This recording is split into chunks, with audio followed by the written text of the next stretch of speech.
a speaking order containing relevant reasons prima facie excludes criminal intent. If I am able to justify my decision by setting out my reasons, and my reasons appear relevant, not sufficient, if my reasons appear relevant to the decision that I am taking, ordinarily that should exclude criminal intent. If you want to go behind the speaking order and still charge me, then you must bring evidence of a criminal intent. You must bring evidence that with a criminal intent I cause loss or cause gain. Otherwise, the whole purpose of writing speaking orders, transparency, is lost, because even if there is a speaking order, you can come to the conclusion, I don't care what reasons you have, I think you have committed a crime. But that would be a dangerous proposition. It will paralyze the executive government, it will paralyze decision making, it will paralyze administration. Having said that, if the speaking order does not speak at all, or if the speaking order contains completely irrelevant reasons, capricious, arbitrary reasons, surely that is not a speaking order. It will fail the test of a speaking order, and what I said will not apply to such a case. Yes, we have a question from UNODC representative here. Thank you, sir. My name is Nimesh Jani from the United Nations Office on Drugs and Crime. With regards to principles, I think it's very important that we understand that this world is more complicated perhaps than we would like, and that there is always perhaps more than one principle that applies in any given situation. For example, in terms of the issue of public policy, policy decisions being made, that is not the only principle which we need to consider as investigators and prosecutors. I think there is a much higher principle that also needs to be considered, namely, no one is above the law. And that means, in terms of the functions of investigators and prosecutors, our function must always be to look at every situation with a view to saying that if there is something by way of evidence, as you rightly point out, which demonstrates criminality, then it is our obligation, and may I say a deep obligation, which we both share in the context of an obligation to society at large, to make sure that that investigation is carried out. With regards to whether there is criminal liability, of course it is not for the investigator to decide on whether there is, in fact, a case beyond reasonable doubt at that point. It is sufficient for the investigator to be satisfied that there is a case to answer, because thereafter it is for the court to decide whether in fact there is criminality. By making sure that you move the post to the investigator, I would with respect suggest that you are putting the investigator in an invidious position of taking on the role of the judiciary, which is not the function of the investigator. I agree with all that you said except the last part.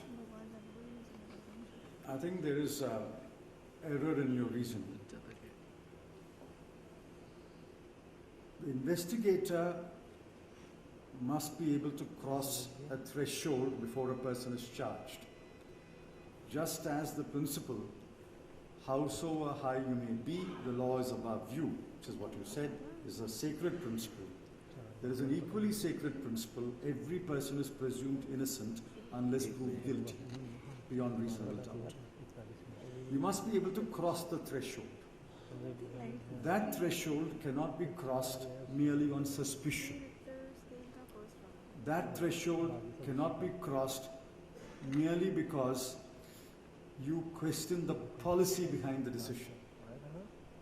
That threshold cannot be crossed because you think that the policy was wrong.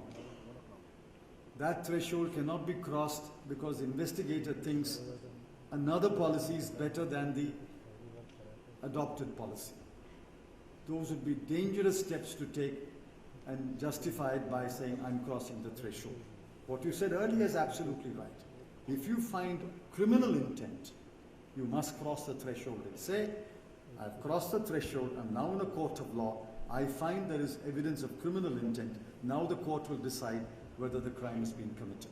The point I'm trying to make is, before you cross the threshold and enter the court of law, you must establish that there was either a motive or a criminal intent. Unless, of course, in that small number of cases where Parliament has said unambiguously, this is the rule of conduct, and it says unambiguously, any violation is punishable.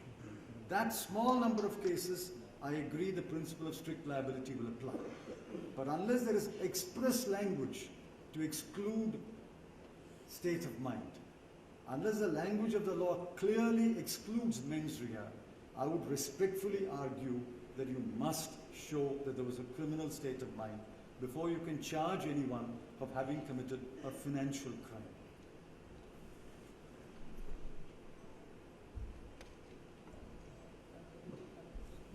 Good morning, sir. Sir, there has been a lot of talk about autonomy being granted to the CBI, and the CBI also crying about the autonomy. Actually, yesterday also we had eminent speakers who said that the police forces have that investigative autonomy, full powers for investigation. But actually that investigation is required by the courts as timely and quality investigation. And to deliver this, we have to have the required infrastructure as well as our functional autonomy. Right now what is happening is that we are part of the government, we want to remain with the part of the government, but at least that functional autonomy should be given to us. In the sense that right now we are spending about 1/3 of our time running for small things to the ministry, etc. And if we are given that, then at least this functional autonomy should not only be restricted to the investigating autonomy. It should be administrative autonomy also to the director or whatever. For example, the powers have been enhanced of the director CBI to the powers of the DG-CRPF. DG-CRPF has full powers because he requires ammunition and arms for full powers. CBI does not require that. That is totally not in consonance with the powers which is required by the director. So we would request that the government might consider this functional autonomy also to be given to quicken our process so that we can deliver justice in time and with quality investigation. I agree. I agree that you should have functional autonomy apart from investigative autonomy. But I want you to remember that you're part of the executive. I mean, today's subject did not deal with it, but I'll find another occasion to deal with it. There is only one executive government. We cannot create more branches of executive government, sub-branches of executive government. There is the judiciary, there is a legislature, and there is an executive.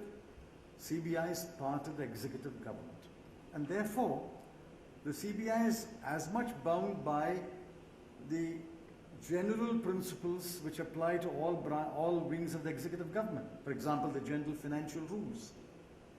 For example, rules relating to how persons are selected, how persons are appointed, how persons are promoted, how persons are punished. Functional autonomy does not mean you are free from the general financial rules or you're free from any accountability for selection processes, for appointments, for promotion. So what we are saying is, and we have discussed this with the Director CBI when we finalized the amendments to the Act, and the Director CBI was invited. I have met with him several times as the chair of the group, and we have conceded all the powers, or we think we have conceded all the powers that will give you full functional autonomy along with investigative autonomy. I'm glad you say you have investigative autonomy. Take note of the fact that you say you don't yet have functional autonomy, but we have done our best to give you that functional autonomy. If there is still something lacking, you can bring it to our notice, and I'm willing to look into to ensure that you have functional autonomy along with investigative autonomy. But that autonomous powers must be exercised as part of the executive, where the general rules that apply to every department, GFR, for example, will have to apply to you. You cannot say GFR won't apply to me. So that is the only point I wish to make. We will give you powers to make you functionally autonomous like you are investigatively autonomous. Could you take one more question, sir? Yeah. Mr. DC Jain from Rajasthan.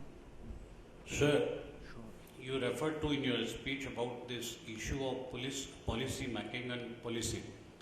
I think the whole genesis of this issue is because of this provision of section 13(1)(d) of the Prevention of Corruption